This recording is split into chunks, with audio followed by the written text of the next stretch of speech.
Hello po! Samahan niyo po ulit ako ngayon magluto ng Mabo tofu.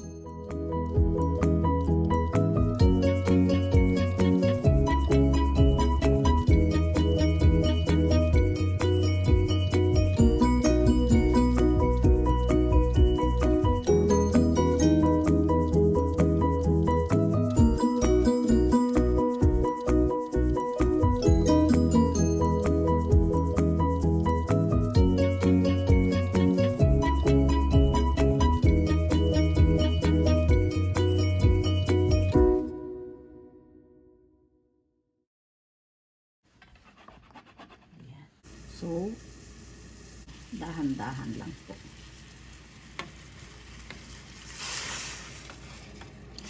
Ayan. Ito po, okay na po yan. Ini-off ko na po yung kalan. 3 tablespoon mantika.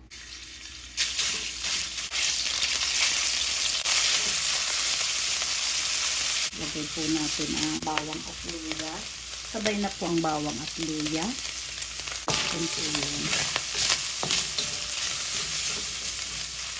Pagka lumabas na po ang aroma ng bawang at luya, isunod na po natin ang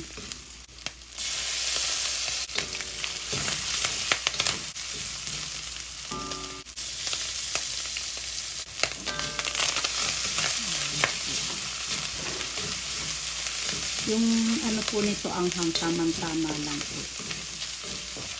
Ito na po yung tenmenjan, oyster sauce, 1/4 teaspoon lang po na paminta. Haluin po natin 150 ml na water na mainit.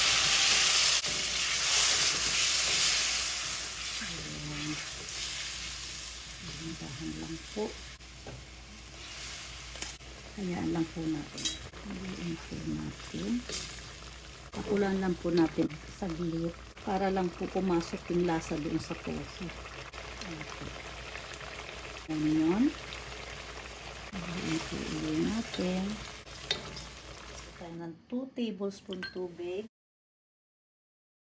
or 1/2 tablespoon cornstarch. Kaya ko po pinaghalo flour at cornstarch kasi po pagka cornstarch lang ang gamit, napansin ko po pagka malamig na po yung niluto, yung pong pinakasabaw na konti, nagtutubig po. Kaya ito po ang ginamit ko. Ito ibuhos lahat. Dahan-dahan lang po ang salo. Turn off the heat. Tamang-tama po, 8 minutes. Okay na po ito. Wow!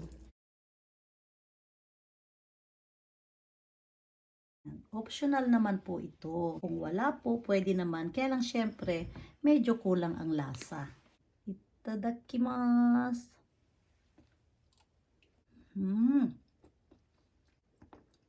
Ang sarap. Ang sarap po nitong papakin. Masarap din po sa kanin. Lagyan ko po ng Sanshio.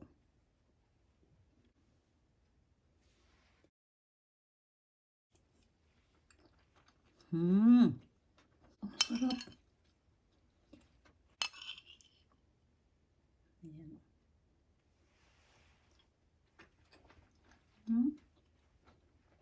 Naku po.